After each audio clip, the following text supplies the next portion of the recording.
মানুষের সুস্থভাবে বেঁচে থাকার জন্য পাহাড়গুলোকে সংরক্ষণ করা অপরিহার্য বলে মন্তব্য করেছেন পরিবেশ, বন ও জলবায়ু পরিবর্তন বিষয়ক মন্ত্রী সাবের হোসেন চৌধুরী।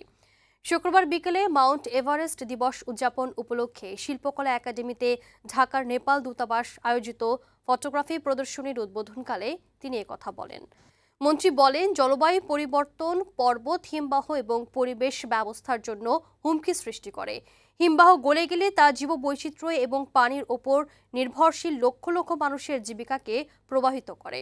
এই প্রদর্শনী প্রকৃতি সংরক্ষণের গুরুত্ব সম্পর্কে সচেতনতা বাড়াতে গুরুত্বপূর্ণ ভূমিকা পালন করবে বলেও আশা প্রকাশ করেন পরিবেশ মন্ত্রী।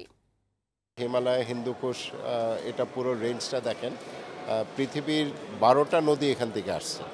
তার মধ্যে আমাদের গঙ্গা আছে, তার মধ্যে আপনার ইন্ডাস আছে, তার মধ্যে মেকং আছে, এবং এখানে প্রায় 2 বিলিয়ন মানুষ এই হিমালয়ের উপর নির্ভর করছে।